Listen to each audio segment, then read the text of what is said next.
In this fire clip, Patrick Christys on GB News unloads his frustration over Keir Starmer's divisive trade deal with India, unpacking the outrage it sparked.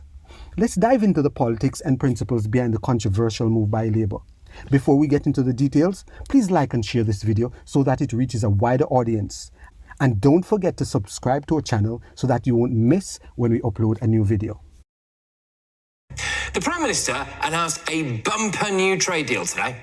Well, this is a historic day for the United Kingdom and for India, because this is the biggest trade deal that we, the UK, have done since we left the EU, and it's the most ambitious trade deal that India has ever done.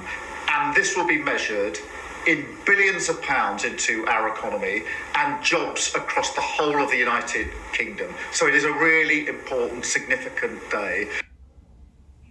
The Prime Minister said that it is fantastic news for British business, British workers and British shoppers, and then the whole thing seemed to unravel. The Indian government released a statement, hailing it as a massive win when it came to helping Indians move to Britain. It's emerged that Indian workers who move to Britain and British workers going to India will pay no national insurance for the first 3 years. Starmer and Reeves raised national insurance for Brits. Well, what could this mean? A huge influx of Indian workers into Britain. Employers can pay them less, so fewer jobs for British workers and lower wages for British workers. Labour says this doesn't change the immigration rules. The Indian government says it does. Indian yogis, musicians and chefs will be able to apply for UK skilled worker visas. Before the trade deal, they had no route into the UK job market. The Prime Minister was pressed on this issue today. Always give and take in these things. Where did you land on the number of visas that you're going to grant to Indian nationals? Will it affect net migration? Look, there were tough negotiations on both sides, as you would expect, but because we were serious and pragmatic... Just hang on a minute, because he's actually still going and he still hasn't mentioned the word visa.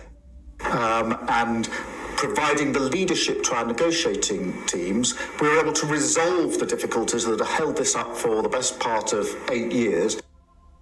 Can't answer it, can he? Can't answer the question about visas. Why not, Prime Minister? Why can't you just tell us?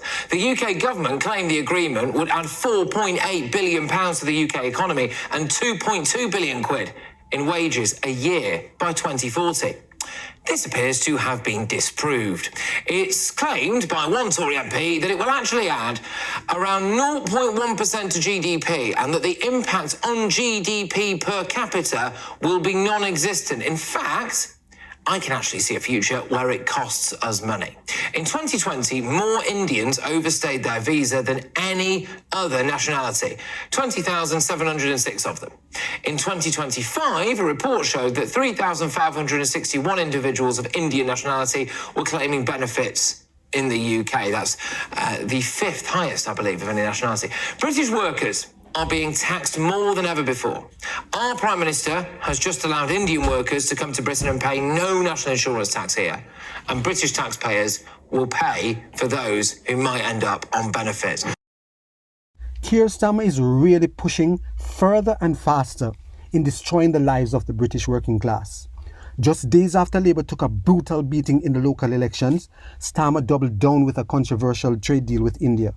Many people are feeling this trade deal sells out British interests and leave the UK much worse off. Every leader striking a deal must put their people first, ensuring every agreement benefits their nation's future. That's how leaders earn trust, by proving their commitment to their citizens' best interest, not favouring a select few or prioritising foreign benefits ahead of local ones. If you have benefited in any way from this video, please subscribe, like, share, and be sure to leave us a comment.